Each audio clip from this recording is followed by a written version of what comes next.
지난 6월 15일 새벽 강원 고성군의 한 리조트에서 불이 나 투숙객 2명이 다치고 200여 명이 대피했습니다.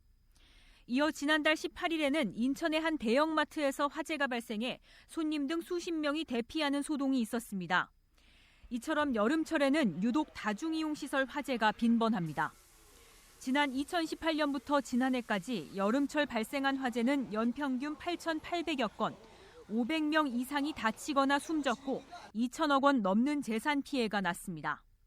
이 가운데 노래연습장과 주점, 전통시장 등 다중이용시설의 화재가 잦았습니다. 가장 큰 원인은 다름 아닌 전기적 요인. 지난 5년 동안 전기적 요인으로 인해 발생한 화재는 본격적으로 날씨가 더워지는 6월부터 8월 사이에 집중됐습니다. 에어컨 등 냉방기기 사용이 급증하기 때문입니다. 소방당국은 오는 25일까지를 여름 휴가철 관리 기간으로 정하고 화재 취약 시설에 대한 행정지도에 나섭니다.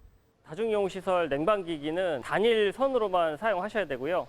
이 선이 훼손이 있는지 꼭 확인을 하셔야 됩니다. 먼지가 있는지 확인하셔서 청소를 하셔야 되고요. 실외기 주변에 충분한 공간을 두셔야 되고 또 불볕더위가 장기간 지속되는 상황에서 야영이나 캠핑 시 차량을 이용할 일이 많은데 이때도 각별한 주의가 요구됩니다.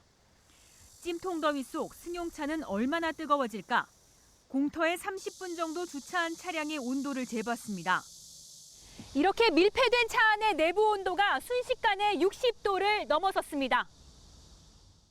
지난달 22일 낮 경기 부천에서는 차량의 계기판 온도가 갑자기 상승하면서 엔진룸에 불이 붙은 일도 있었습니다. 휴가철 장거리 운행 전 점검은 필수입니다. 위에 부분까지 가득 들어가 있잖아요. 예, 이걸 확인하셔야 됩니다. 예, 가장 중요한 게 여름철 같은 경우는 날씨가 바깥 온도가 높기 때문에 자동차가 과열되는 거는 이 부동액 때문에 그러는 거거든요. 그래서 동네 카센터가 많이 있잖아요. 이제 그런 데 가셔서 한번 이제 장거리 뛴다고 얘기하면 고온에서 곧장 폭발이나 화재로 이어질 수 있는 라이터나 스프레이, 손소독제 등은 차 안에 두면 안 됩니다. 헬로티비 뉴스 이정아입니다.